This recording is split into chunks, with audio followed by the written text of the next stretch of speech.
غسان کے بادشاہ وہاں کا شہزادہ وہ آ کر اجازت رہتا ہے کہ میں محمد الرسول اللہ سے ملنا چاہتا ہوں.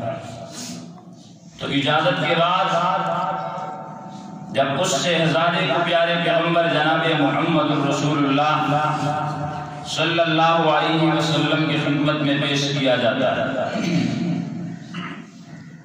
پیارے پیغمبر جناب محمد الرسول اللہ سے وہ شہزادہ کہتا ہے کہ آپ مسلمان ہیں، میں عیسائی ہوں، لیکن میرا دل چاہتا ہے میں آپ کو کچھ تحائف دینا چاہتا ہوں، اور یہاں پر قریب ہی میرے قبیلے نے پڑاؤ ڈالا ہے، تو آپ میرے ساتھ کسی کو بھیج دیں تاکہ وہ آپ کے تحائف لے کے آئیں. ویسے تو آپ صلی اللہ علیہ وسلم کا جو خادم خاص وہ حضرت انس رضی اللہ تعالیٰ عنہ تھے، لیکن وہ اس موقع پر موجود نہیں. تو جناب محمد الرسول اللہ صلی اللہ علیہ وسلم نے مجمع پر نظر ڈالی. حضرت امیر معاویہ رضی اللہ تعالیٰ عنہ سے کہا کہ آپ اس شہزادے کے ساتھ جائیے، جو آپ کو یہ میری امانت دے وہ میرے ساتھ لے کے آئی. توجہ سے یہ واقعہ سننا. حضرت امیر معاویہ رضی اللہ تعالی عنہ جناب محمد الرسول اللہ کا حکم سنتے ہیں.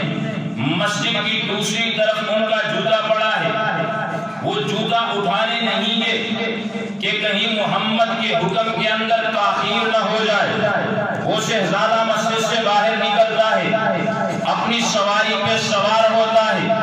حضرت امیر معاویہ ساتھ چلتے ہیں، وہ سواری پہ سوار ہے. عرب کی تپتی ہوئی صحرا ہے، عرب کی گرمی ہے. حضرت امیر معاویہ رضی اللہ تعالی عنہ کے پاؤں میں جوتا نہیں ہے. اس شہزادے سے کہا کہ مجھے اپنے سواری کے ساتھ بٹھا لو. وہ کہنے لگا کہ معاویہ تو نوکر ہے، میں بادشاہ ہوں، تو غلام ہے، میں شہزادہ ہوں. امیر معاویہ نے پھر کہا اپنا جوتا اتار کے مجھے دے دو. اس نے کہا شہزادوں کا جوتا نوکر کو نہیں دیا جاتا. خیر وہ ساتھ چلتا رہا. واپسی پہ امانتیں لا کر جناب محمد الرسول اللہ صلی اللہ علیہ وسلم کو دی. پیارے پیغمبر کو سارا واقعہ سنایا.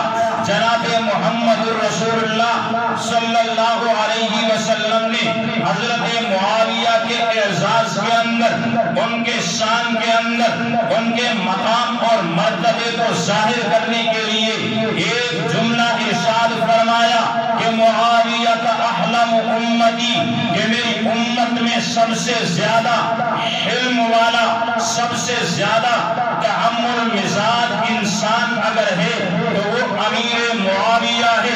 پھر وقت گزرتا گیا، وقت نے اپنی کایا پلٹ دی. پھر ایک زمانہ آتا ہے کہ 35 سال کے بعد امیر معاویہ کو اللہ خلافت کی تخت پہ بٹھا دیتا ہے. غسان کی طرف مسلمان لشکر کشی کرتے ہیں، کافروں سے لڑائی ہوتی ہے. 600 کافروں کو قید کر کے جب امیر معاویہ کے سامنے لایا جاتا ہے تو سب سے پہلے جو قیدی ہوتا ہے، جس کے ہاتھ رسیوں سے بندھے ہوئے، جس کے پاؤں کے اندر بیڑیاں ہے، امیر معاویہ جیسے ہی دیکھتے ہیں حکم دیتے ہیں کہ اس قیدی کو کھولا جائے، یہ 1 مہینہ میرا مہمان رہے گا، اس کے بعد باعزت طور پہ اسے بری کر دیا جائے گا. 1 مہینہ رہنے کے بعد جب اس قیدی کو بری کر دیا جاتا ہے، امیر معاویہ کہتے ہیں ایسا نہیں، اس کو 10,000 درہم بھی دیے جائیں. وہ قیدی سوچتا ہے کہ اس شخص کو تو میں نے کہیں دیکھا ہے. فوراً اس کے ذہن میں آ جاتا ہے کہ یہ تو وہی معاویہ بن ابی سفیان ہے کہ جس نے مجھے سواری پہ بیٹھنے کا کہا. میں نے اس زمانے میں اسے سواری پہ نہیں بٹھایا.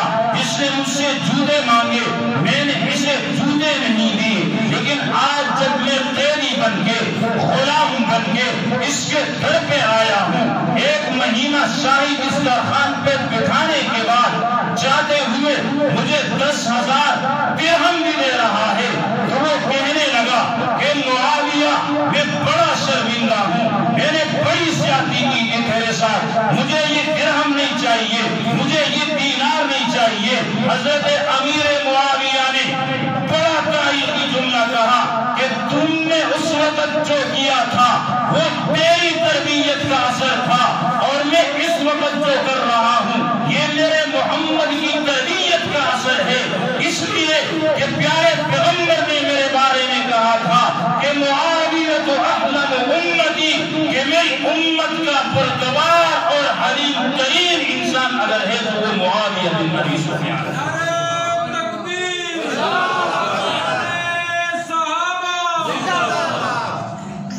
اس نے فوراً کہا کہ معاویہ مجھے مال دولت نہیں چاہیے، معاویہ مجھے بول رہے یار مال دولت نہیں چاہیے، اور کیا چاہیے گا؟ مہینہ بچے کھانا بھی کھوا دیتا، جان لگن انداز درہم میں دے رہے ہیں اردو میں